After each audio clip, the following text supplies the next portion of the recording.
downfall. Linda was never the good witch.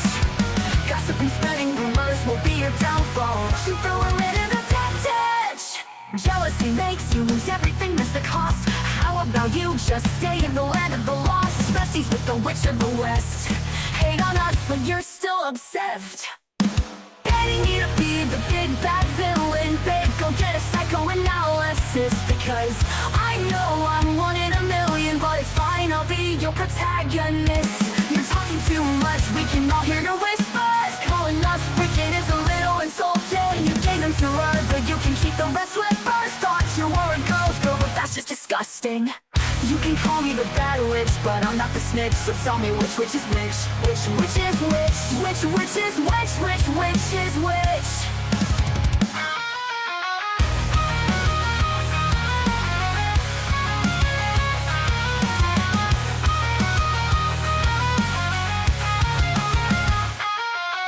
Mirror on the wall, who's the saddest one of all? Glenda was never the good witch. Gossip and spreading rumors will be your downfall. She threw her into the dead ditch. Jealousy makes you lose everything, that's the cost. How about you just stay in the land of the lost? Besties with the witch of the west. Hate on us, but you're still obsessed. Hating me to be the big bad villain, babe, go get a psychoanalysis. Because I know I'm one in a million, but it's fine, I'll be your protagonist. Usted va a pensar en algunos pastores que usted conoce que se encuentran en esta categoría. Yo estoy pensando en alguien que yo conozco. Grande visión. Ellos realmente nunca ven lo que está pasando. Siempre están allá afuera construyendo el siguiente edificio, conquistando el siguiente continente o ganando el siguiente planeta o lo que sea. En segundo lugar, están orientados a la acción. Esto es, todo el tiempo quieren estar moviéndose. Rara vez se sientan y contemplan. Siempre están moviéndose.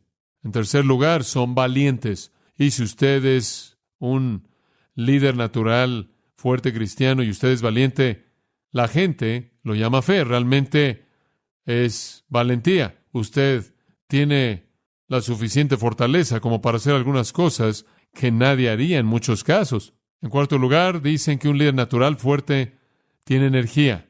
Si fuera un niño, lo llamaría hiperactivo. En quinto lugar, un líder natural fuerte tiende a estar orientado hacia los objetivos en lugar de estar orientado hacia la gente. Él tiende a ver el alcance de una meta en lugar de ver a la persona involucrada o a la gente involucrada. Y con mucha frecuencia, la gente simplemente son herramientas pequeñas que usted usa para alcanzar su meta. En sexto lugar, los líderes naturales fuertes tienden a ser paternalistas. Esto es, tienden a jugar la función de padre, de sentirse que ellos son la gran mamá gallina con las alas por encima del resto de la gente, asegurándose de que el resto de la gente se encuentra bajo la protección que ellos ofrecen. En séptimo lugar, normalmente son egocéntricos. Esto es, su mundo entero gira en torno a sí mismos. En octavo lugar, siempre son intolerantes de la incompetencia en otros. Lo que los voltea de cabeza es cuando alguien no puede hacer lo que ellos esperan que hagan. Y en noveno lugar, siempre son indispensables. Usted nunca podría llevarse sin ellos. Entonces, la perspectiva tradicional del liderazgo es el líder natural fuerte. Y él se caracteriza por ser visionario, estar orientado a la acción, valiente, como alguien que tiene energía, está orientado a los objetivos, es paternalista, está centrado en sí mismo, es intolerante de la incompetencia en otros y es indispensable. Ahora, cuando usted tiene eso en la iglesia, como pastor, usted tiene algunos problemas, realmente los tiene. Usted tiene a muchas personas que están tratando de sobrevivir mientras que este hombre está tratando de vivir sus fantasías. Y me imagino que realmente niega en cierto sentido el requisito primordial del liderazgo bíblico, y eso es que usted va a cumplir las metas de Dios mediante la gente de Dios, no al hacerlo todo por sí mismo. Entonces hay una diferencia. Y no es fácil ser un líder, créame. No es fácil. No es fácil guiar bien. Es lo más difícil en el mundo. Como Snoopy dijo, odio ser el beagle principal. Simplemente hay algo en esa posición que es difícil. Con frecuencia he dicho que el trabajo más difícil en el mundo es ser un pastor. Y no estoy amargado por ello. Me encanta. Pero es el trabajo más difícil en el mundo ser un pastor. Porque como puede ver, usted tiene que organizar y guiar a muchas personas quienes son voluntarios, a ninguno de los cuales usted lo puede mandar. A todos, lo único que le puede decir es, oh, por favor. A ninguno de ellos los puede despedir. Y muchos de ellos, cuando usted comete un error, con prontitud le dicen, es difícil, muy difícil. Y a lo largo de su ministerio de liderazgo y estar en el pastorado del liderazgo, pero a lo largo de esto, siempre hay suficientes éxitos para mantenerlo involucrado y suficientes fracasos como para mantenerlo en sus rodillas. Y la gente que le recuerda de ambos, no es fácil. Hay tensiones en el liderazgo. Permítame decirle cuáles creo yo que son algunas. Creo que ser un líder lo lleva a usted a enfrentar con ansiedad real. La primera es la que yo llamo subestimación personal o el temor al fracaso. Los líderes, en cierta manera, viven con el temor al fracaso porque no hay manera de arrastrarse amablemente. Ahí está usted en toda su gloria, tropezándose. ¿Se da cuenta? El temor al fracaso. Eso es algo que usted tiene que enfrentar. La realidad es que en su humanidad y en su debilidad, usted tiene a toda esta gente siguiéndolo a usted.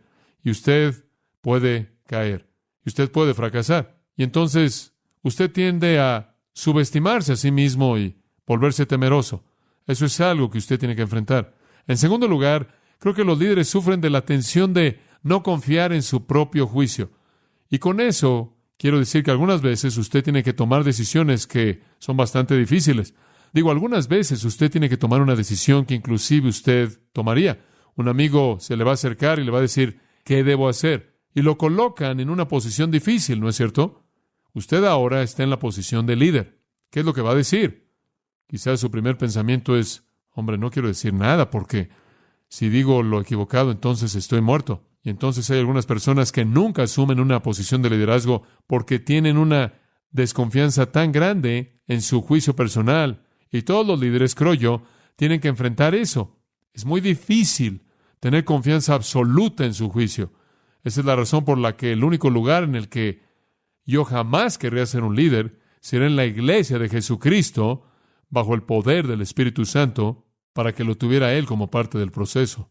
En tercer lugar, creo que los líderes no solo sufren de la tensión de la subestimación personal o el temor al fracaso y la tensión de la desconfianza en su propio juicio personal, y entonces algunas veces titubean en tomar decisiones, sino que en tercer lugar creo que es un problema con mucha frecuencia para los líderes debido a una falta de confianza de la gente.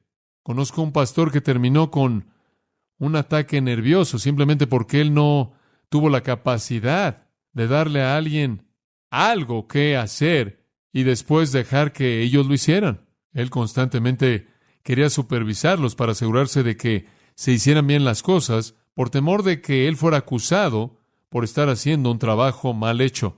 Y entonces hay una falta de confianza en la gente. Y esta es una tensión en el liderazgo. Usted teme que alguien no va a hacer algo. Y usted le dice a alguien, aquí está tu tarea que quiero que hagas. Y si ellos no hacen eso, esa es una tensión para usted. Y claro, eso es legítimo, porque en un sentido usted es responsable. En cuarto lugar, yo creo que los líderes también, yo me conozco a mí mismo, los líderes también tienen que luchar con la idea de ser culpables de ser autoritarios. Ser culpables por ser autoritarios. Yo realmente enfrento esto en mi propia vida porque tiendo simplemente a ser autoritario cuando llego a la palabra de Dios y algunas veces alguna persona querida se me acerca y dice, oh, aquí está mi problema, me cuenta su problema y yo le digo, bueno, claro, la Biblia dice, usted sabe, y le presento 4 versículos. Ahora, vaya y resuelva su problema. Y en cierta manera salen intimidados, usted sabe. Y sabe una cosa, usted se da cuenta de que en una posición de liderazgo, usted tiene que ser fuerte y usted tiene que adoptar una posición de autoridad en un sentido, y usted tiene cierta cantidad de culpabilidad porque usted en cierta manera ha empujado a la gente a estas cosas y usted cree que está en lo cierto. Usted tiene que enfrentar eso. Y creo que lo que siempre está en su mente si usted es un líder es que alguien en algún lugar esté enojado con usted. Siempre. Y si es solo únicamente una persona, usted realmente está muy bien. pero debido a que usted es autoritativo y debido a que usted adopta una postura fuerte, siempre afecta a alguien en todo momento y entonces tiene que enfrentar esa culpabilidad. Y después, en quinto lugar, creo que otra tensión en el liderazgo es ser defensivo, porque usted quiere protegerse a sí mismo todo el tiempo y por ello tiende a tratar de explicar todo lo que hace, en lugar de hacerlo simplemente ya. Usted, en cierta manera, quiere mantener todo claro. Entonces, hay algunas tensiones en ser un líder. El temor al fracaso, el no confiar en su juicio personal, ausencia de confianza en otras personas. Usted teme que no van a cumplir lo que deben hacer, culpabilidad por ser autoritario y ser defensivo, tratando de explicar todo para justificar lo que ha hecho. Ahora, si usted puede enfrentar todo eso, y no son fáciles, simplemente se las estoy presentando para que lo piense, y se da cuenta, en primer lugar, que probablemente va a fracasar. Eso está bien. Me acuerdo la primera gran propuesta que jamás presenté en Grace Church. No había estado aquí más de 6 meses, y se me ocurrió una gran idea para la escuela dominical. Trabajé en ella durante meses. La llevé al Comité de Educación Cristiana. Hombre, la tenía escrita al pie de la letra. Oh, era hermosa. Presenté todo esto y fue rechazada de manera unánime. Por todos. Usted va a fracasar. Usted va a fallar. Bueno, va a tener que enfrentarlo. En segundo lugar, usted va a cometer errores de juicio personal. Usted va a confiar en ciertas personas y no va a funcionar. Usted va a colocar a personas en posiciones de responsabilidad que no van a hacer lo que deben. Usted va a cometer un error al juzgar a alguien. Usted va a cometer un error en su propia sabiduría. Usted va a decirle a alguien que haga algo y no fue lo correcto. Necesita reconocer eso. En tercer lugar, la gente no va a hacer lo que debe. Van a haber ocasiones en las que usted tiene una gran ambición y grandes planes y grandes esperanzas y lo presenta y alguien va a decir lo voy a hacer y no lo van a hacer. Y todo se va a desmoronar. Y algunas veces usted va a ser demasiado autoritario. Y algunas veces usted va a cruzar los límites del tipo de autoridad correcto, la cual va a ser la que es bíblica. Y usted va a ser autoritario en un área de opinión y usted va a estar mal. Y usted no le va a caer bien a la gente. Y algunas veces usted necesita ser defensivo porque algunas veces necesitará explicar por qué hizo usted algo. No es fácil ser un líder, eso es lo que estoy tratando de decir. Los estándares del mundo no son nuestros estándares, pero las tensiones son las mismas. Y el recurso que tenemos para enfrentar todo esto es que Dios nos ha dado esta responsabilidad.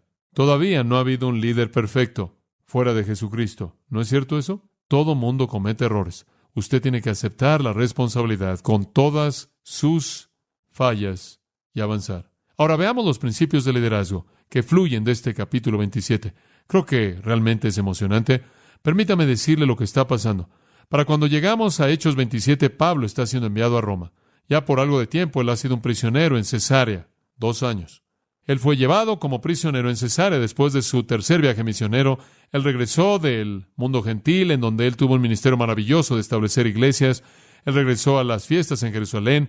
Él realmente quería conciliar a la iglesia en Jerusalén. Entonces trajo mucho dinero de regreso de la iglesia gentil. Y mire, había una división básica entre los cristianos judíos y los cristianos gentiles. Era algo racial que había durado por mucho tiempo.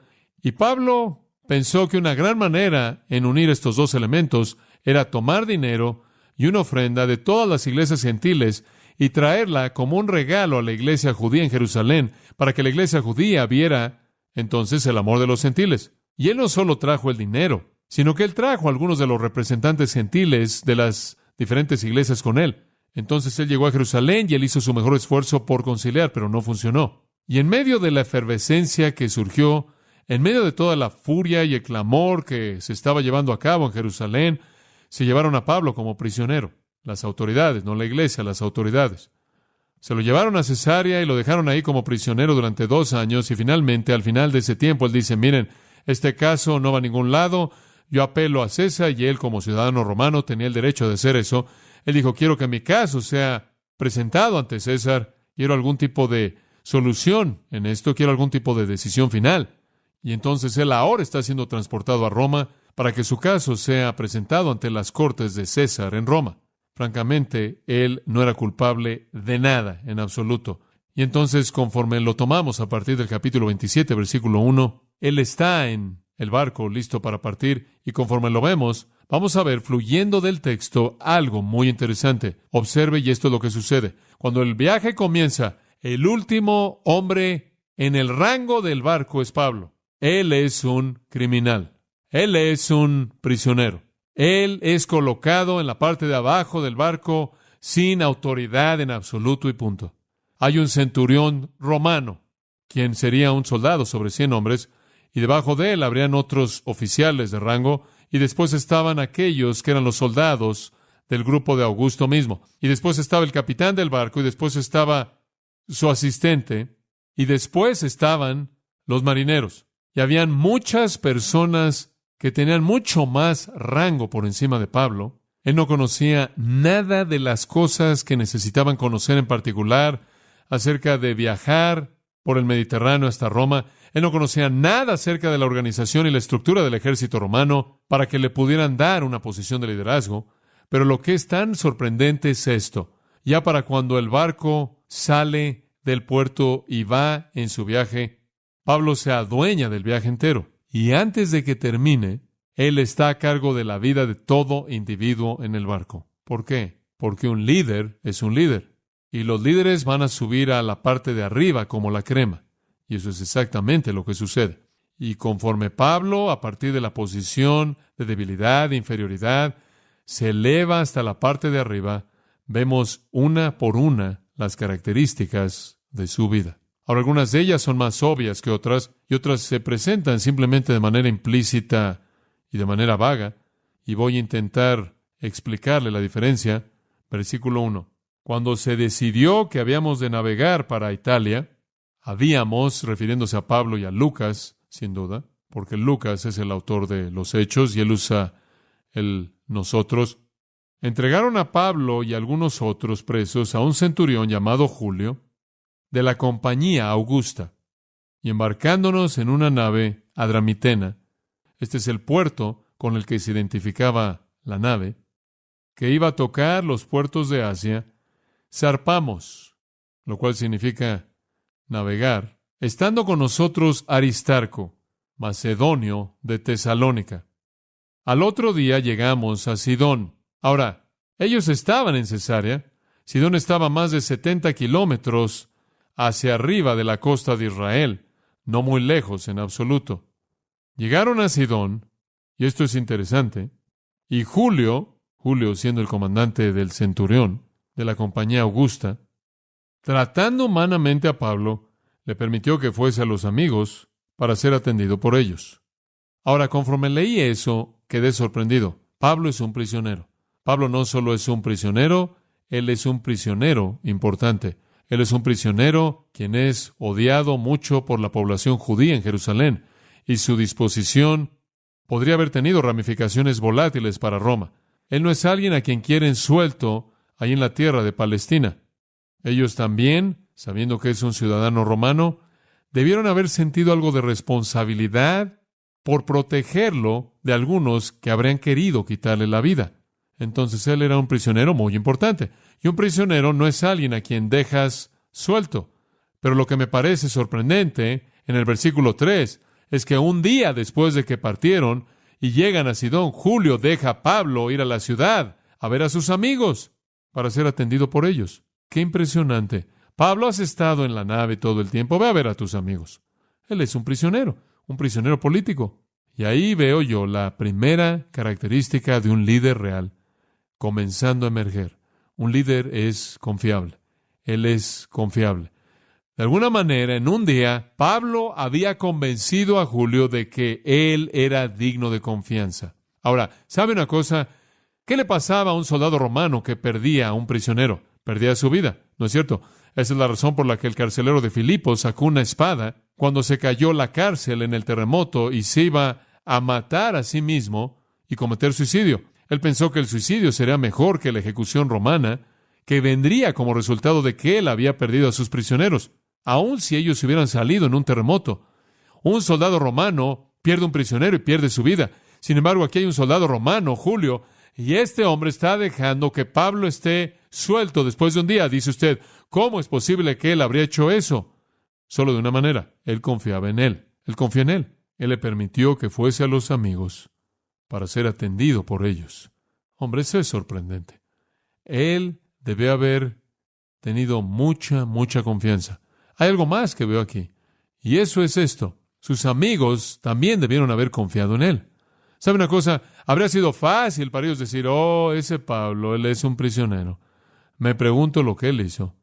Y comenzar a menospreciarlo y ya no considerarlo como su amigo. Como puede ver, él había sido prisionero ya por mucho tiempo, más de 2 años. Ellos bien pudieron haberlo descartado, pero todavía son sus amigos, porque después de 2 años todavía confiaban en él, sin importar cómo se veían las circunstancias, y aunque se veía como si él había cometido algo mal, después de todo, a usted no le gusta estar cerca de criminales.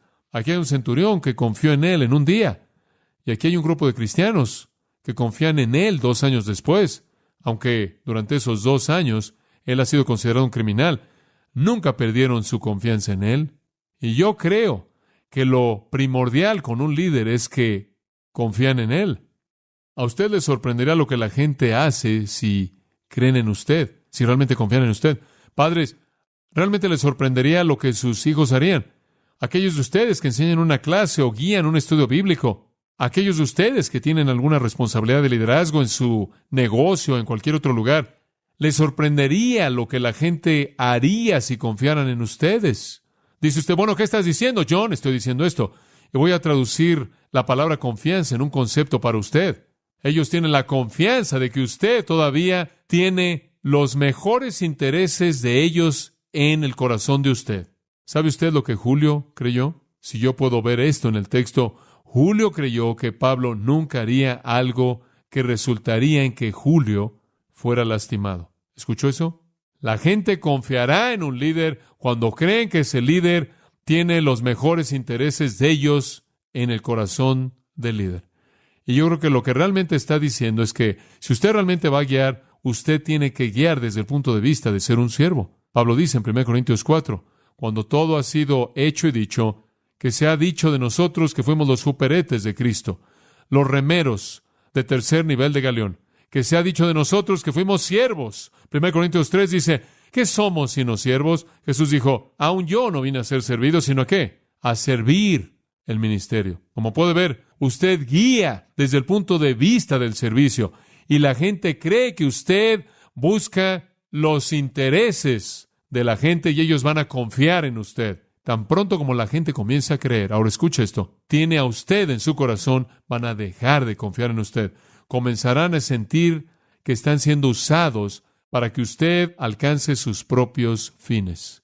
Y entonces un líder debe, y lo digo con firmeza, debe ser alguien en quien se puede confiar. Y la manera en la que se confía en él es porque la gente que lo sigue cree con todo su corazón que en el corazón de este líder está los intereses de ellos. Y cuando ellos dejan de creer, se acabó todo. Es tan despedazador despertar un día y encontrar que alguien que usted creía que se preocupaba por usted, realmente no se preocupaba.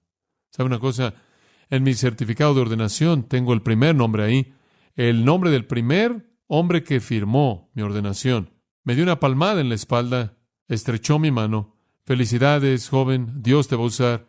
Él era un pastor en una iglesia en Los Ángeles. Su congregación realmente confiaba en él. Hombre, la iglesia creció. Era una iglesia que estaba creciendo. Todo el mundo conocía de su ministerio. La gente solía ir ahí para saber cómo hacerlo.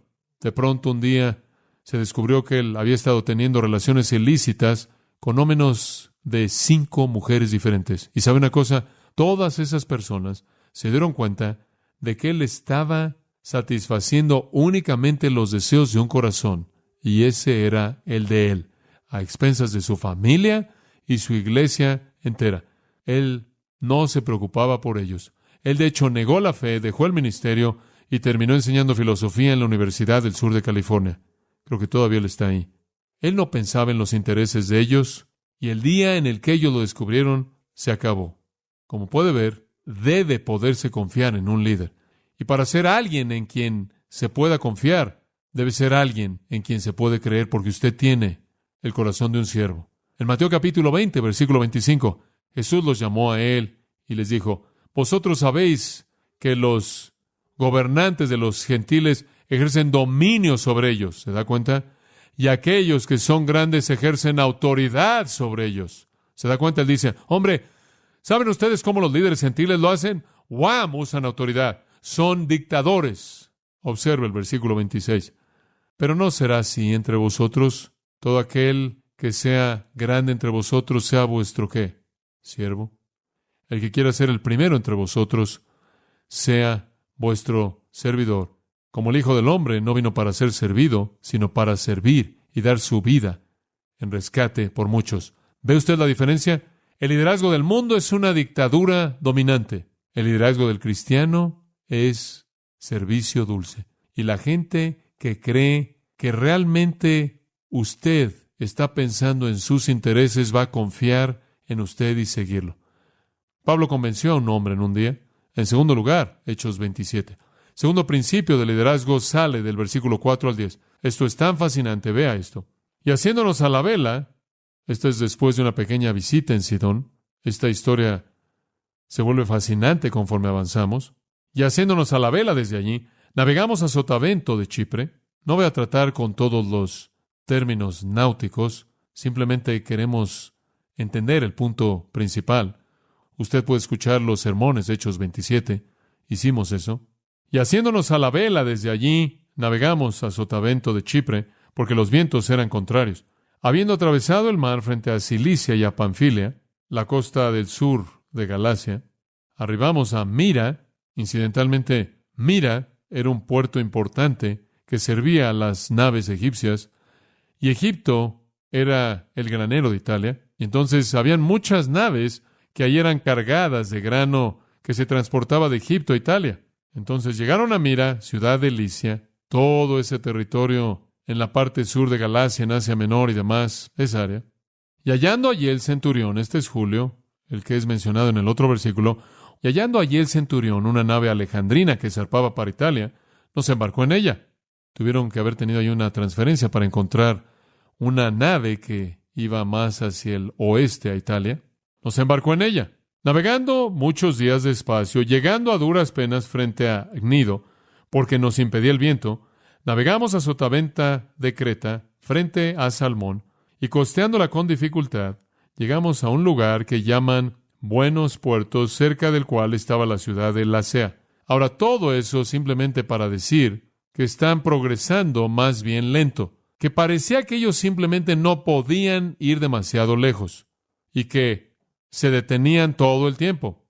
Finalmente llegaron a Buenos Puertos. Ahora observe lo que sucede. Todo lo que está pasando en Buenos Puertos, tratando de negociar lo que estaba pasando ahí en esa nave, tratando de comprar una carga o deshacerse de una carga o algo, tomó tiempo.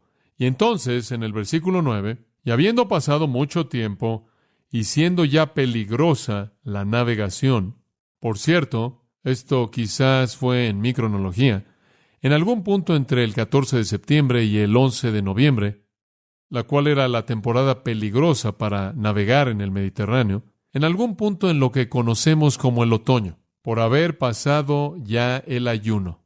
Observe esto. Pablo les amonestaba. Dice usted, Pablo, bueno, ¿qué tiene él que ver con esto? Él es un prisionero. Aquí está el segundo principio del liderazgo. Los líderes siempre toman la iniciativa. Los líderes siempre toman la iniciativa. Diciéndoles, varones, veo que la navegación va a ser con perjuicio y mucha pérdida, no solo del cargamento y de la nave, sino también de nuestras personas. Deténgase ahí. Miren, señores, no podemos irnos ahora. Es el tiempo del peligro. No podemos irnos. Percibo que si nos vamos a tener muchos problemas. Y dice usted, ¿por qué Pablo no simplemente se sienta ahí y cierra su boca? ¿Quién es él? ¿Por qué no eres un buen prisionero? Hombre, ¿por qué estás gritando? Tienen a muchos otros prisioneros en esta nave. De hecho, esta nave literalmente estaba llena de gente. No nada más eran 6 u 8 personas aquí. De hecho, en el versículo 37 dice, éramos todas las personas en la nave. Eran 276 personas. Entonces, 276 personas en este barco. ¿Quién eres tú, hombre? Pero él dice, yo percibo, caballeros, que necesitamos proceder de cierta manera. Lo que él está haciendo es tomar la iniciativa. Y sabe una cosa, usted siempre puede identificar a un líder porque eso es lo que él hace. Es la marca de un líder. Aunque su rango es un lugar de subordinación, él toma la iniciativa. Y una vez que él tomó la iniciativa en este viaje, él nunca la volvió a dejar. Imagine una situación como esta. Esta es una historia verdadera. En el 444 a.C., la situación de Jerusalén fue terrible. La ciudad estaba en destrucción. Había estado en destrucción y desolada durante más de 150 años. La ciudad amada por Dios, Jerusalén. Los judíos habían regresado de la cautividad por más de 80 años, pero el trabajo de reconstruir el muro, como vimos cuando estudiamos Zacarías, y la ciudad principal realmente nunca se había acabado.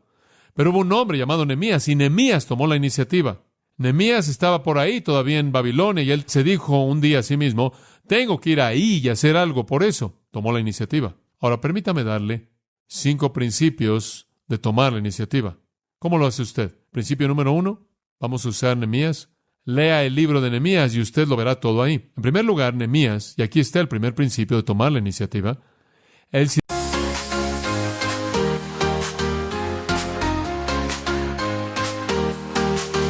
Caught in a rhythm, can't escape. You pull me in all time, the ways we've danced this dance, it's all the same. But I'm hooked, can't break the chain. We crash, we burn, we never learn, it's a cycle. I can't discern, but in your arms I lose control. We fall apart, but still I go. Here we go again, spinning in the dark, chasing every high, even if we fall apart. Here we go again, you and me were blind, losing all we got, but it's worth it every time. Here we go again. Here we go again. We know it's wrong, but we still pretend. Here we go again.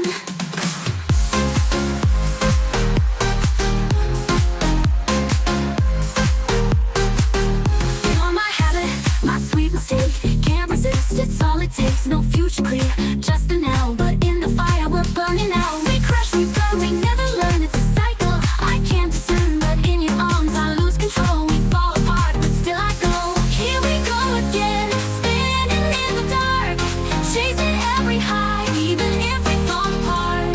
Here we go again, you and me were blind, losing all we got, but it's worth it every time. Here we go again. Here we go again. We know it's wrong, but we still pretend. Here we go again. You're my habit, my sweet mistake. We rise and fall, but still we drop. For just one night, it's all we need. Here we go again, we're free.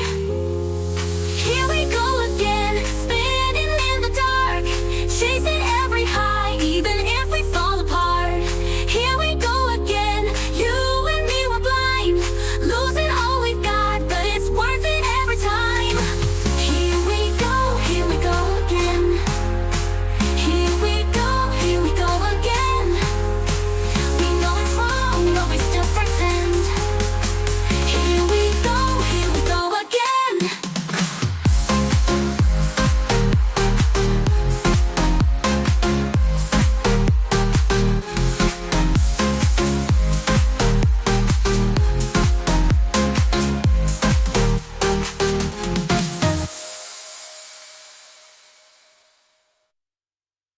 responsabilidad. Él delegó responsabilidad. Él preparó a familias, él dijo, familias, vayan allá, familias aquí, construyan este muro, ustedes son parte de esto, familia, tú construye este muro. Él le delegó a familias la construcción de toda parte del muro. Él delegó autoridad. Y en quinto lugar, tomar la iniciativa involucra, finalmente, trabajar junto a la gente. Y en Nehemías 5:16 dice, yo también estuve en el trabajo del muro y no adquirí tierra. No estuve por todos lados haciendo crecer mi propia cuenta de banco. No estuve por todos lados comprando tierra. Yo tomé mi herramienta y mi espada y yo construí con la gente. Ahora observe esto. Tomar la iniciativa significa esto. Usted ve una necesidad, usted personaliza esa necesidad y siente la ansiedad de esa necesidad. Usted desarrolla una solución, toma una acción, usted delega responsabilidad y usted se mueve junto a la gente que está terminando eso. Eso es lo que realmente es un líder, alguien que toma la iniciativa. Usted ve una necesidad, quizás es en la iglesia, quizás es en su hogar, quizás es en un grupo de estudio bíblico, quizás es en una clase de hechos, quizás es en su trabajo, no lo sé, donde sea. Ejercer liderazgo significa tomar la iniciativa por resolver el problema. Y Nehemías es un ejemplo perfecto. Ahora, él enfrentó oposición increíble. En Nehemías capítulo 4 nos habla de la oposición. Lo ridiculizan, conspiran en contra de él, tratan de desanimarlo. Hubo una cantidad increíble de avaricia que había ahí. Hubo engaño y tramaron tratando de detenerlo, pero una vez que él tomó la iniciativa, él nunca cedió. Y la Biblia dice, en 52 días, él construyó el muro entero. Algo que los israelitas no podían hacer en 80 años sin él. 52 días. Él es un líder. Un líder es respetado porque confían en él, en primer lugar. En segundo lugar, un líder toma la iniciativa. ¿Sabe usted lo que necesito ver en la iglesia? Lo que oro a Dios es que veamos en la iglesia menos críticos y más iniciadores. ¿Se da cuenta? Es fácil sentarse y decir, bueno, esto no va bien por aquí. Bueno, así no debe ser. Todos podemos jugar ese juego, pero lo que necesitamos es gente que diga, miren, hay una necesidad, voy a identificarme con esa necesidad, voy a proponer una solución, voy a salir, delegar responsabilidad y voy a trabajar en esto hasta que esté bien. Gracias a Dios por eso. Ahora, en nuestro ministerio aquí, ese es el tipo de gente que buscamos. Dice usted, ¿en dónde encontramos a nuestro personal? ¿Y de dónde sacamos a nuestros ancianos? ¿Y en dónde encontramos a gente para el liderazgo? Observamos y vemos quién inicia. Eso es liderazgo. No importa cuál sea el rango, la posición, la gente me dice, bueno, tu iglesia es tan grande, no creo que me gustaría venir aquí, porque siempre he sido un líder en mi iglesia. Pero si vengo aquí, ¿para qué tienes a tantos otros líderes? No sé si llegaré a ser visto o serías visto. Hay muchas cosas que no están siendo hechas aquí. Muchas cosas que usted podría iniciar. Veríamos. Tercera cosa. Me gusta esto. Versículo 9 de nuevo. La tercera cosa acerca de un líder es que usa de buen juicio. En el versículo 9, y habiendo pasado mucho tiempo y siendo ya peligrosa la navegación, como vimos, por haber pasado ya el ayuno, era entre el 14 de septiembre y el 11 de noviembre, Pablo dijo, oigan, señores, vamos a tener problemas si seguimos, heridas, daño, etc. Ahora, un líder normalmente no juega apuestas en las cosas esenciales. Él es cuidadoso. Él puede tomar un riesgo calculado, pero no va a jugar a las apuestas de manera pura. Él no confía en la suerte. Él no dice, bueno, vamos, hombres, y esperemos lo mejor. Un líder usa de buen juicio. Me atrevería a decir que este es el temor más grande, la tensión más grande en el ministerio para mí. No es que de pronto voy a perder mi voz y no voy a poder predicar. No es que de pronto voy a robar un banco, cometer algún crimen o algún acto inmoral. Eso no es. El temor más grande que tengo en el ministerio es que yo haga algo torpe y que todo el mundo diga, no podemos seguir ese hombre. La próxima vez lo vamos a seguir todos y nos vamos a caer del puente. Y sabe una cosa, en los pocos años de mi ministerio en tener consejería con pastor tras pastor tras pastor, la razón más común por la que los hombres fracasan en el pastorado no es debido a un problema moral, no es debido a su predicación, no es debido a que no visitan o hacen lo que la iglesia espera, es porque no usan de buen juicio. Se meten demasiado rápido en ciertas cosas sin considerar realmente el costo. Necesitan ser cautelosos, necesitan ser cuidadosos, necesitan ser sensibles, necesitan buscar consejo sabio. Es tan importante. De hecho, me acuerdo cuando vimos esto hace unos 8 años aquí. ¿Cómo es que realmente me iba a asegurar de que no hiciera demasiadas cosas torpes? Tenía una historia de hacer cosas torpes, en serio. Yo no era un gran éxito. Simplemente 2 cosas vinieron a mi corazón en esos días. Una fue, hay sabiduría en mucho consejo. En la primera junta que jamás tuve con los ancianos de Grace Church, determiné que jamás iba a tomar una decisión grande, punto, por mí mismo. Y los arrastré en la primera, y fue algo grande, algunos de ustedes quizás lo recuerden. Y yo le dije, oigan, hombres, si morimos, morimos juntos. Yo no voy a salir ahí solo. Oh, eso es lo primero. Y la Biblia simplemente está cargada de textos acerca del hecho que buscamos consejo sabio. Proverbios, muchos textos. Y lo segundo fue esto. Determiné que nunca iniciaría algo que no pensara que ya había sido iniciado por el Espíritu Santo, de tal manera que en la dirección en la que me estuviera moviendo, el Espíritu de Dios ya estaba ahí y yo estaba seguro. Porque, como usted se imaginará, he visto a tantos hombres en el ministerio proponiendo y pensando en grandes planes, inventan estas grandes ideas. Hombre, tienen un programa fabuloso, tengo que hacer esto, tengo que hacer aquello y vamos a hacer eso. Pasan semanas y meses en este programa y lo organizan todo. Organizan a 25 personas y se va por la coladera y la gente dice, ¿sabes una cosa? Este hombre desperdició todo su tiempo haciendo estas cosas que nunca funcionaron. Estaba leyendo Hechos capítulo 6 y, hombre, me impactó. Dice en Hechos capítulo 6, hubo un pequeño argumento en la primera iglesia y el argumento fue porque las viudas griegas, esto es, las viudas que no eran de Jerusalén, no estaban recibiendo tanto alimento como las viudas de Jerusalén. Había una pequeña preferencia y entonces dijeron, oigan, apóstoles, no estamos recibiendo lo que nos toca del alimento. Los apóstoles dijeron, muy bien, escojan entre ustedes hombres llenos del Espíritu Santo, diáconos, y desígnenlos sobre ello. Esa es la primera afirmación en el Nuevo Testamento acerca de la organización de la iglesia. ¿Quiere oír usted lo que es interesante? La iglesia únicamente se organizó para acomodar un ministerio que ya estaba llevándose a cabo. ¿Escuchó eso? El ministerio a las viudas fue espontáneo. Y cuando la iglesia nació, comenzaron a compartir y comenzaron a ministrar. Y no fue sino hasta que enfrentaron una dificultad que la iglesia entró y ayudó a organizarla. Y determiné que hay dos cosas. Número uno, hazlo con otras personas para que lo hagan juntos. Y número dos, nunca lo hagas hasta que creas que Dios ya ha comenzado a hacerlo. ¿Se da cuenta? Vamos bien. En los 9 años que hemos estado aquí, en cierta manera, nos hemos unido a lo que Dios ya ha estado haciendo.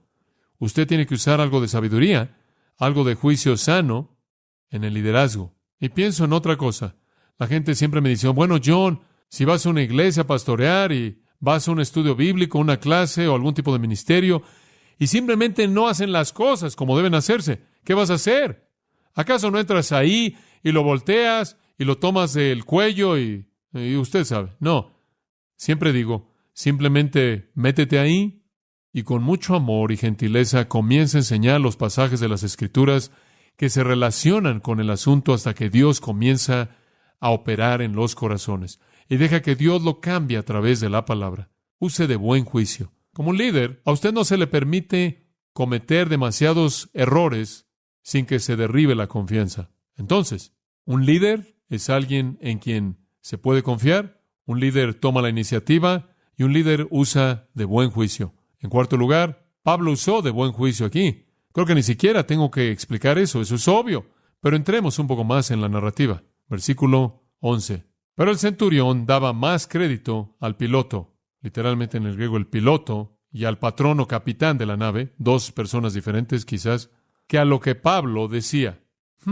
Bueno, eso parece estar bien. Digo, usted también lo haría, ¿no es cierto? Bueno, usted tampoco le creería al piloto ni al capitán de la nave antes de que usted le creyera a algún hombre que está allá abajo, quien es un prisionero, y que está gritando allá a la cubierta, oiga, no creo que debemos ir. Ah, cállate, hombre. No sabes de qué estás hablando. Está muy avanzado el año. Entonces el centurión, ¿qué sabe él? Él dice, vamos. Y siendo incómodo el puerto para invernar, en otras palabras, no era un lugar tan cómodo para pasar el invierno. La mayoría acordó zarpar también de allí. ¿En base a qué se tomó la decisión? El gobierno de la mayoría. Una manera mala, en muchos casos. Y entonces acordaron zarpar también de allí, por si pudiesen arribar a Fenice, puerto de Creta que mira al nordeste y sudeste, e invernar allí. Y soplando una brisa del sur, hombre, se veía tan bien, pareciéndoles que ya tenían lo que deseaban, levaron anclas e iban costeando Creta. Todo era maravilloso. El viento del sur simplemente iba soplando de manera tan hermosa. Como puede ver, no era el viento del sur lo que temían, era el viento del norte. Y mientras el viento del sur soplaba, todo era maravilloso. Pero no mucho después dio contra la nave un viento huracanado llamado Euroclidón. Esto no fue lo que ellos habían planeado.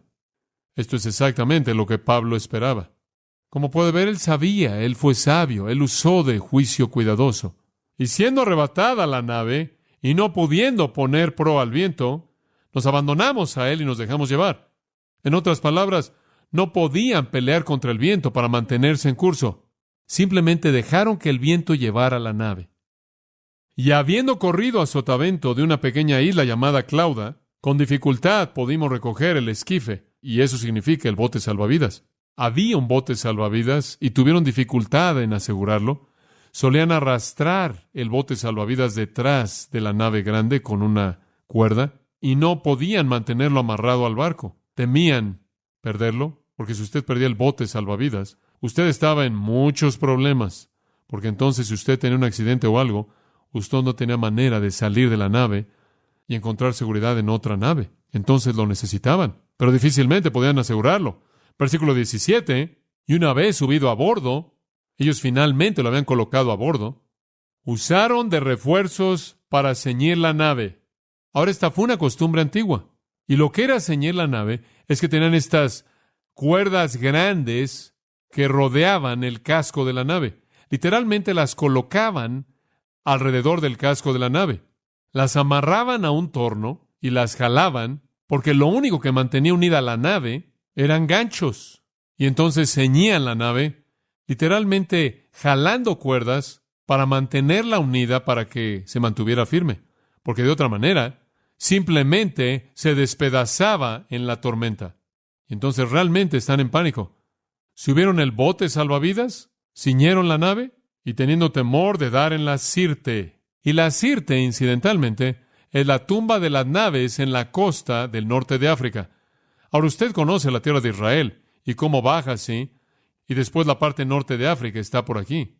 Estaban aquí arriba, y el viento del norte vendría y arrojaba esa nave al arrecife o a la Sirte, y simplemente despedazaba esa nave, y ahí, a lo largo de la historia, han habido restos de naves en esa área, porque eso es exactamente lo que sucede cuando esos vientos tempestuosos del norte comienzan a soplar. La nave no puede mantener su curso y es aventada a la Sirte, y ahí es destruida, y los hombres se ahogan. Entonces, con este gran temor, arriaron las velas, esto es, bajaron sus instrumentos y quedaron a la deriva. Pero siendo combatidos por una furiosa tempestad, al siguiente día empezaron a lijar. Y al tercer día, con nuestras propias manos, dice Lucas, arrojamos los aparejos de la nave, todas las cosas que necesitaban para guiar la nave. Y no apareciendo ni sol ni estrellas por muchos días, y acosados por una tempestad no pequeña, ya habíamos perdido toda esperanza de salvarnos. Y ya para este momento alguien está diciendo, ¿cuál era el nombre del prisionero que estaba allá abajo? ¿No dijo algo acerca de que esto iba a pasar? Y la confianza en Pablo probablemente está comenzando a crecer.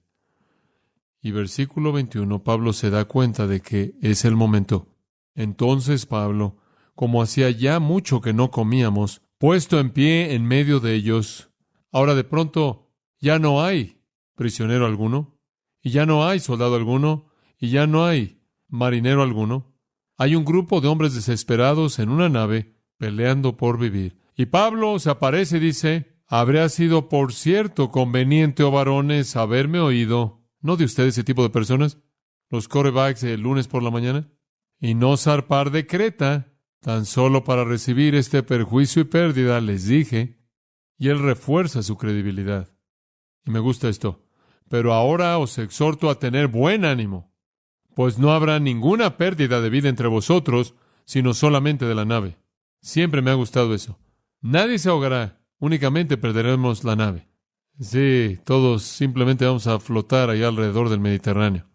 Bueno, ¿cómo sabes eso, Pablo? Porque esta noche ha estado conmigo el ángel del Dios de quien soy y a quien sirvo, diciendo, Pablo, no temas, es necesario que comparezcas ante César, y aquí Dios te ha concedido todos los que navegan contigo. ¿No es eso maravilloso? Él dice, oigan, todo mundo, cálmense, todo va a estar bien, porque Dios ha hablado. ¿Sabe usted lo que esas queridas personas necesitaban en ese momento? Ellos necesitaban simplemente lo que Pablo hizo. Es el cuarto principio de liderazgo. Él habló con autoridad. Él habló con autoridad. Usted sabe, de nuevo, dice usted, ¿cómo es que él puede ser tan valiente? Número uno, él conocía su tema. Y número dos, él lo creyó. ¿Y sabe una cosa?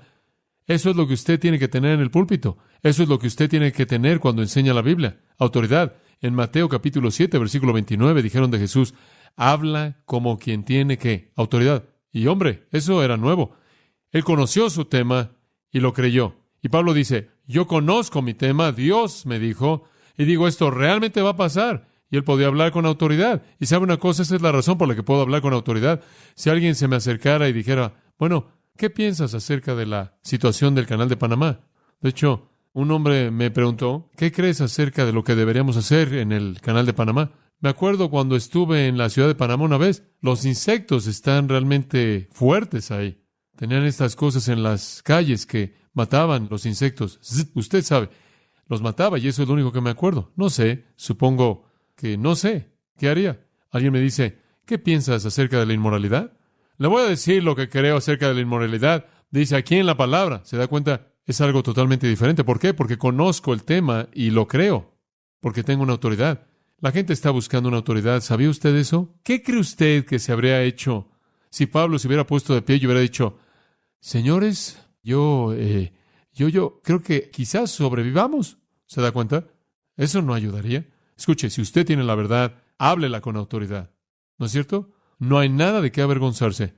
Hablará con autoridad cuando usted conoce la verdad y la cree. Un líder debe hablar con autoridad. Y si usted va a hablar con autoridad, más vale de que se asegure que su autoridad es Dios, ¿verdad? Pablo habló con autoridad. Oh, eso es tan bueno. Jesús dijo, toda potestad o autoridad me ha sido dada. Y después Él nos la transmitió. Grandioso. Pablo habló con confianza. Pablo habló con convicción. En base a la palabra de Dios, en esa noche, para él. Y amados, si usted es un líder, entonces hable con autoridad. No tiene que estarle dando la vuelta al asunto, o estar apenándose, y estarle dando la vuelta, y estar evadiendo el hablar la palabra de Dios, la verdad de Dios. Háblela. ¿Sabe una cosa? Es sorprendente. Usted tiene mucha gente en una discusión, por ejemplo, acerca del tema del cáncer. Uno es un mecánico, uno es un predicador, una es un ama de casa y uno es un cirujano. Todo el mundo dudará lo que los primeros tres digan y van a creer todo lo que el cirujano diga, porque él habla como quien tiene autoridad. La gente confía en aquellos que creen que tienen autoridad. Eso es parte del liderazgo. Y eso no es ser grosero con otros e imponerse sobre otros. Es ejercer un tipo de autoridad suave que depende del conocimiento de la verdad. Y en su ocupación, si sabe que es lo correcto, permanezca fiel a eso. Eso es liderazgo. Pablo le dice a Timoteo, en 1 Timoteo 4:11, le dice, escucha, estas cosas, me encanta esto. Esto manda y enseña. El otro día estábamos hablando en la junta de pastores y alguien dice, bueno, sí, parece que Dios sugiere eso en las Escrituras. Y alguien dijo, ¿realmente crees que Dios sugiere? Digo, ¿tenemos las 10 sugerencias o los 10 mandamientos? ¿Alguna vez oye usted a Dios diciendo, me gustaría compartir algo con ustedes? Tengo un pensamiento, podría valer la pena que lo consideren.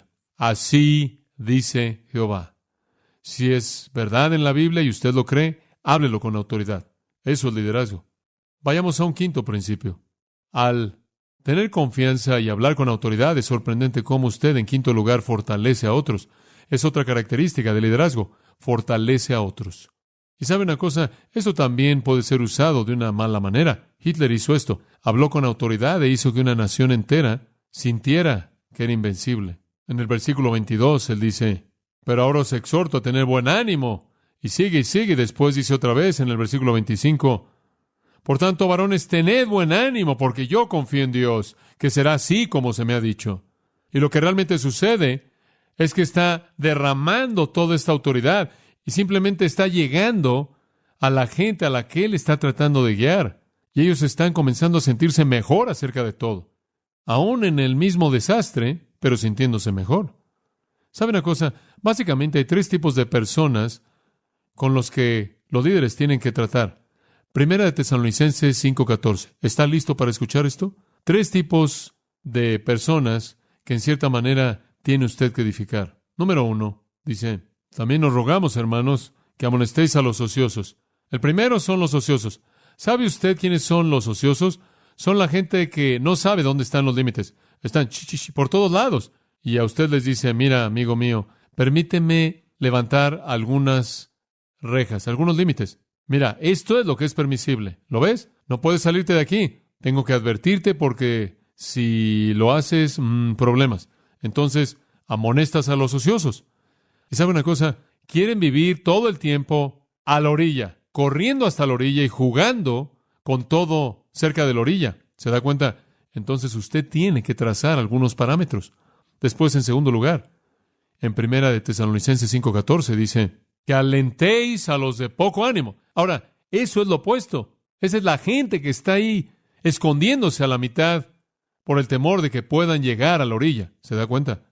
Son los legalistas. No quieren intentar nada. Y entonces, cuando usted está trabajando con la gente, usted tiene que evitar que algunas personas salgan desbocadas y usted tiene que hacer que algunas personas empiecen a moverse. Entonces, usted tiene a los ociosos, los de poco ánimo, los tímidos que necesitan ser empujados, y después usted tiene a los débiles, y los débiles son aquellos que necesitan atención especial en algún área.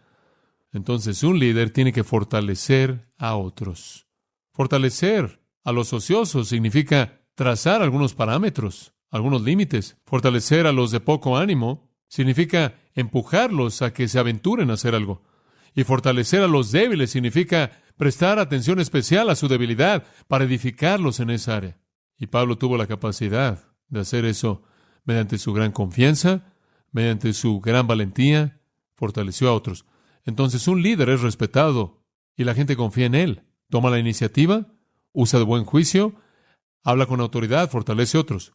En sexto lugar, y me gusta esto viene de los mismos versículos. Él es optimista y entusiasta. Alguien me dijo esta mañana, y me lo dijeron buscando ser amables, así lo tomé. Me dijeron, ¿sabes una cosa? Realmente nos da gusto que estés de regreso. No que lo que tienes que decir es mejor de lo que cualquier otra persona, pero simplemente es como lo dices con tanto entusiasmo. ¿Se da cuenta? Bueno, eso es bueno. Quiero ser entusiasta. Tenía un artículo aquí, se los iba a dar. Se titula Enciéndete, escrito por una dama aquí, y estaba en el diario. Dice, he estado hablando con Lorraine y me dejó sintiéndome como el nido de pájaros del año pasado. Todo hueco, todo vacío y desgastado. Usted ha conocido a gente como Lorraine, ¿no es cierto? Claro que sí, millones de ellos. Son tan comunes, de hecho, que amenazan en convertirse en una epidemia nacional. ¿Cuál es el problema con ellos? ¿Están en muchos problemas? No más que el ciudadano promedio. ¿Enfermos? No. ¿Aplastados por la tristeza, el remordimiento o la desesperanza? Difícilmente. Entonces, ¿cuál es el problema con ellos? La mancha más antigua en la tierra. Carecen de entusiasmo. ¿Nacieron de esa manera? No, de hecho. ¿Acaso las vitaminas los curarán? No hay posibilidades. Son tan saludables como un animal de Texas. Pero algo remontándose en el pasado de su comienzo, no demasiado serio ni demasiado pequeño, quizás tratarlos como sirvientes de manera excesiva o un par de padres robot, todo eso ha dado lugar a su estado actual en el que viven. Y lo peor del caso es que no lo saben. No hay uno en 1,000,000 que se da cuenta que existe una ausencia profunda y abismal en su personalidad. Son arrastrados de manera complaciente, viendo este mundo caótico, enfrentando sus tareas de costumbre, sin que nunca se eleve su presión arterial, simplemente un grupo de vacas contentas. Y a lo largo del proceso, este mundo agrupándose como una manada está llena de desafíos y aventuras, grandes sueños, experimentos impresionantes, belleza que derrite el corazón, y todo esto deja al apático frío. Fuera de ir al dentista una vez al año, se rehúsan a ser movidos y realmente se molestan si usted trata de encender una chispa en ellos. Pero no lo pueden evitar, alguien protesta. Simplemente nacieron de esa manera. No todos podemos estar brincando como grillos. Algunos de nosotros somos callados y algunos de nosotros no lo somos. Es verdad, prójimo, pero todos podemos aprender del entusiasmo. Nadie nace siendo entusiasta. Solo usted puede hacer que esté interesado en el mundo que le rodea. Y ella sigue y dice al final, deje de estar acariciando su pequeña acumulación de memorias y quejas personales. Observe las maravillas que están esperando afuera. Sea curioso y esté dispuesto. Emociónese, enciéndase. Se oye como un entrenador de fútbol americano. Creo que un poco de entusiasmo es bueno en este mundo. No sé acerca de usted, pero si yo soy un cristiano, soy entusiasta. Y si tengo el privilegio de predicar la palabra de Dios, las riquezas inescrutables de Jesucristo, no podría evitar sino ser entusiasta. Y Pablo es así. Él no dice nada más, ahora caballeros, quiero que sepan que todo estará bien. Estuve en una conferencia bíblica con un predicador así. Se puso de pie. Una de sus lecciones era de los gozos de la vida espiritual. Él comenzó al decir, casi puedo imitar algo de lo que dijo. Mis queridos amigos, me gustaría hablarles de los gozos de la vida espiritual.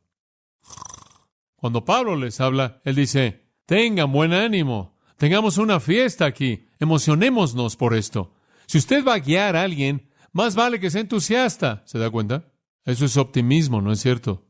Pablo dice, yo en Hechos 20 dice, yo estoy listo para ir a Jerusalén. Tengo que ir a Jerusalén. Y alguien dice, bueno, ¿por qué? ¿Tienes prisa? Bueno, tengo que cumplir con el ministerio que Cristo me ha dado ahí. Sí, pero ¿qué es lo que va a pasar cuando llegues ahí? Oh, cadenas de aflicciones me esperan, pero eso está bien. Tengo que terminar el ministerio. Entusiasta. Entonces, un buen líder es respetado. Él toma la iniciativa, usa de buen juicio, habla con autoridad, fortalece a otros y es optimista y entusiasta de manera interminable. En séptimo lugar, un buen líder nunca hace concesiones con sus absolutos. Él nunca hace concesiones con sus absolutos. Ahora observe. Él dice, con todo, es necesario que demos en alguna isla. Versículo 26. Venida la 14ª noche, eso es mucho tiempo, y siendo llevados a través del mar Adriático, a la medianoche los marineros sospecharon que estaban cerca de tierra. Hombre, no habían visto nada durante semanas. Y echando la sonda, hallaron 20 brazas. Y pasando un poco más adelante, volviendo a echar la sonda, hallaron 15 brazas, lo cual significa que es menos profundo. Entonces están acercándose a la tierra y van a ser hechos pedazos.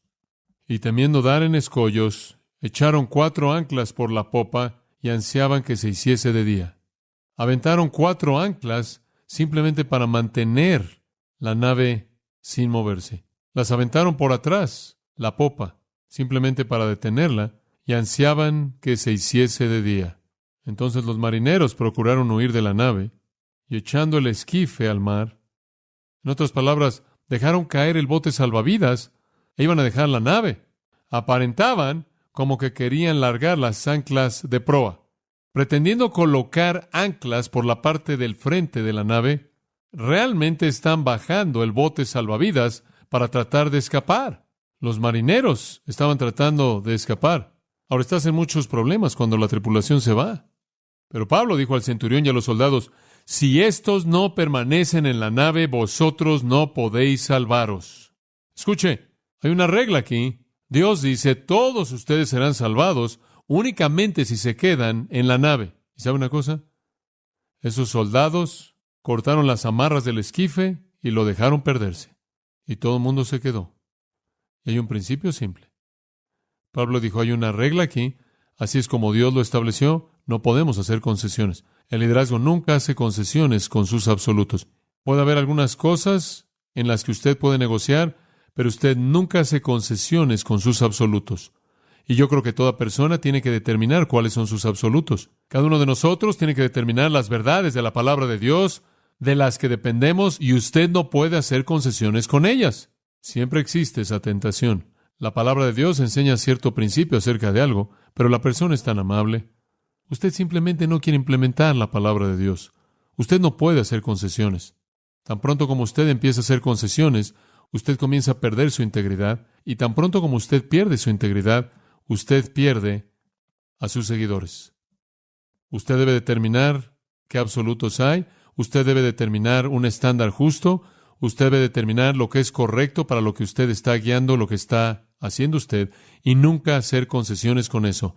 Y cuando usted comienza a hacer concesiones, usted entrega su virtud, y cuando usted entrega su virtud, usted entrega su alma, y cuando usted entrega su alma, usted se ha entregado a sí mismo. Entonces un líder nunca hace concesiones con los absolutos. Lo que es verdad siempre es verdad, y siempre tiene que ser verdad. Ahora permítame tan solo terminar al darle unos cuantos más aquí, rápidamente. Este es el número 8. Me encanta esto. Un líder se concentra en objetivos, no en obstáculos. Versículo 33. Cuando comenzó a amanecer, Pablo exhortaba a todos que comiesen diciendo: este es el 14º día que veláis y permanecéis en ayunas sin comer nada. Ellos no han comido por 14 días. Nada, no han comido por 14 días. Por tanto, os ruego que comáis por vuestra salud, pues ni aun un cabello de la cabeza de ninguno de vosotros perecerá. Pablo nunca ni siquiera pensó en la tormenta. Él nunca siquiera pensó en los problemas. Él dijo: oigan, hombres, tenemos que comer aquí para que podamos enfrentar esto cuando venga. Es evidente que él había visto más allá de los obstáculos a lo que iba a suceder. Él no estaba preocupado por la tormenta. Él no estaba preocupado por el naufragio. Él simplemente quería asegurarse de que todos estuvieran con buena salud cuando llegaran a la costa para que pudieran llegar ahí nadando y sentirse bien. Así es con un líder. El líder es como un buen corredor de vallas. Él nunca ve la valla. Él simplemente ve la línea de meta. Y la valla no es algo que lo distrae a usted en absoluto. Usted simplemente pasa por encima de ella. Él siempre ve los resultados, no el camino para llegar ahí. Bueno, ¿sabe una cosa? Usted podrá decir: bueno, hay algo que deberíamos hacer, pero hombre, es tan difícil hacer eso. Es tan difícil lograr eso. No sé si algún día podamos hacer que todo mundo coopere. Sí, un líder simplemente ve el objetivo. Los obstáculos son algo a lo que usted le da la vuelta para llegar ahí. Y después aquí está la clave para todo. El liderazgo guía mediante el ejemplo. Versículo 34. Pablo, habiéndoles dicho a todos que deberían comer, dice: por tanto, os ruego que comáis por vuestra salud, pues ni aun un cabello de la cabeza de ninguno de vosotros perecerá. Y habiendo dicho esto, ¿qué? Tomó el pan y dio gracias a Dios en presencia de todos, y partiéndolo, ¿qué? Comenzó a comer. Él estableció el patrón. Y aquí está la clave para todo. Realmente creo esto. El liderazgo guía mediante el ejemplo. El liderazgo guía mediante el ejemplo. Esa es la razón por la que dije esta mañana. El apóstol Pablo dijo: las cosas que habéis oído y visto en mí, que esto haced. El liderazgo guía mediante el ejemplo. Él le dijo a los corintios: sed imitadores de mí, así como yo de Cristo. Pablo le dijo a Timoteo: sé un ejemplo para los creyentes. Pedro le dijo a los ancianos: sean un ejemplo. El escritor a los hebreos le dijo a la congregación de los hebreos: vean a aquellos que los guían y sigan la fe de ellos. Simplemente vivir la vida, ser el ejemplo, mamá y papá siendo el patrón de piedad para sus hijos. Maestro en un salón de clases, ser el patrón piadoso para ese grupo de pequeños niños o adultos o jóvenes. Usted, quien tiene una responsabilidad en cualquier tipo de liderazgo en la iglesia, en la manera en la que sea, usted debe ser un modelo de piedad mediante el cual la gente pueda cultivar ese patrón en su vida. Como puede ver, Dios únicamente puede operar mediante modelos humanos. Eso es lo que Él ha escogido hacer. Entonces el líder guía mediante el ejemplo. Entonces Pablo toma el alimento y Él es el primero en comerlo. ¿Ha notado algo a lo largo de todo esto? Simplemente me encanta esto. ¿Ha notado que desde que comenzamos este viaje, Pablo hizo que todo mundo hiciera todo? Él tiene a soldados cortando las cuerdas, y a alguien consiguiendo el alimento, y a alguien pasándolo. Y en el versículo 36 dice: entonces todos, teniendo ya mejor ánimo, comieron también. Y ahí están 276. ¿Ha notado cómo hizo que todo el mundo haga todo? Ese es el número 10 en mi lista pequeña. Un líder activa a la gente. Él tiene a todo el mundo trabajando, a todo el mundo involucrado, a todo el mundo haciendo cosas. Amados, Pablo iba a una ciudad, me encanta esto. Él iba a Tesalónica, y usted sabe